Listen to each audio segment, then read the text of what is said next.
કેશોદના નહેરુનગરના વ્રજ ભવન હવેલીથી Mangrol road પર કાર્યક્રમ સ્થળ વિઠ્ઠલેશ ઉપવન સુધી વૈષ્ણવ સંપ્રદાયના ગોસ્વામી બાળકોનો યજ્ઞોપવિત પ્રસ્તાવ પ્રસંગે વિનાયકી વરઘોડો નીકળતા જાહેર માર્ગો પર હજારોની સંખ્યામાં વૈષ્ણવો ઉમટી પડ્યા હતા। આ યજ્ઞોપવિત પ્રસંગે વરઘોડાના ડ્રોન કેમેરાથી લીધેલા દ્રશ્યોમાં જ્યાં જુઓ ત્યાં વૈષ્ણવ સમાજ નજરે પડતો જોવા મળ્યો હતો। આ વરઘોડા પ્રસંગે ગોસ્વામી બાલક મુરલીધરજી મહોદય ઉપર વૈષ્ણવ ભાઈઓ બહેનો દ્વારા ઠેર ઠેર પુષ્પ વર્ષા કરવામાં આવી હતી।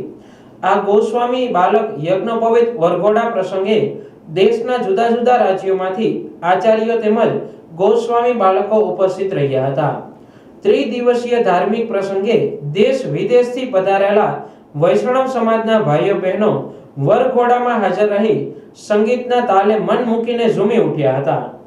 કેશોદના ઇતિહાસમાં સૌપ્રથમ વખત ગોસ્વામી બાલકનો યજ્ઞોપવિત કાર્યક્રમમાં 150 મરજાદી વૈષ્ણવ દ્વારા બનાવાયેલી રસોઈનો 30,000 કરતા વધુ ભાવિકોએ ભોજન પ્રસાદનો લાભ લીધો હતો। આ યજ્ઞોપવિત કાર્યક્રમ તારીખ 8ના રોજથી શરૂ થતા વિશાળ એર કન્ડિશન સભાખંડમાં જુદા જુદા રાજ્યના કલાકારો ઉપસ્થિત રહી વાંસળી વાદક, મૃદંગ વાદન, શાસ્ત્રીય ગાયનમાં ભાગ લીધો હતો। જેમાં તારીખ 12ના ગણેશ સ્થાપન, તારીખ 13ના વિનાયકી વરઘોડો, તારીખ 14ના યજ્ઞોપવિત પ્રસ્તાવ જેવા કાર્યક્રમ સંપન્ન થયા હતા। આ કાર્યક્રમને સફળ બનાવવા 8 હેક્ટરમાં આયોજન કરાયું હતું। આ કાર્યક્રમ સ્થળે વૈષ્ણવોની સુરક્ષા માટે ફાયર ટીમ, આરોગ્ય વિભાગની ટીમ, 108ની ટીમ ખડે પગે રહી હતી। આ કાર્યક્રમ યોજવા 3 હેક્ટર જગ્યામાં 300 motor car, 2000 two wheel park કરવા વ્યવસ્થા કરવામાં આવી હતી। આ કાર્યક્રમ સફળ બનાવવા 1500 સ્વયંસેવકો અને જુદી જુદી સમિતિના 500 ભાઈઓ બહેનો સેવા આપી હતી। મારું નામ હિતેશ વડારિયા, અહીંયા જે પ્રસ્તાવ સમિતિ છે એના મંત્રી તરીકે મારી જવાબદારી છે। આજે કેશોદની અંદર ગોસ્વામી 1008 શ્રી વિઠ્ઠલાજી મહારાજશ્રીના પુત્ર ગોસ્વામી 108 શ્રી ઉત્સવરાયજી મહારાજશ્રીના જ્યેષ્ઠ આત્મજ પૂજ્ય મુરલીધરજી રસકી બાવાનો યજ્ઞોપવિત પ્રસ્તાવનું આયોજન કરવામાં આવેલું છે। એમની અંદર આજે 12, 13 અને 14 આ 3 દિવસની અંદર યજ્ઞોપવિત પ્રસ્તાવ છે।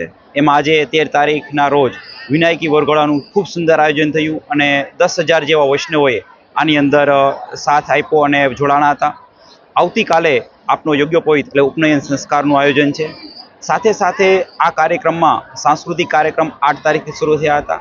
એમની અંદર શાસ્ત્રીય ગાયન, શાસ્ત્રીય મ્યુઝિક, હાસ્ય દરબાર, આપણે દ્વારકાવાળા જીતુભાઈ હતા એમના દ્વારા હાસ્ય દરબાર હતો અને ગઈકાલે રાજેન્દ્રજી વૈષ્ણવ જોધપુરના પ્રખ્યાત ગાયક કલાકાર છે સુર શિરોમણી જે PhD થયેલા છે એમના દ્વારા ગાયનનો કાર્યક્રમ હતો અને પૂજ્ય ગોસ્વામી 1008 શ્રી વિઠ્ઠલનાથજી મહારાજશ્રીના પુસ્તકનું ચિત્ર દર્શનમ જે આલ્બમ છે એમનું વિમોચન કરવામાં આવ્યું હતું અને આની અંદર અંદાજે 40,000થી પણ વધારે વૈષ્ણવો જોડાશે એવો પ્રસ્તાવ સમિતિનો અમારો અંદાજ છે અને અનેક ગૌસ્વામી બાળકો આજે વિનાયકી વરઘોડો છે એમની અંદર જોડાણા હતા।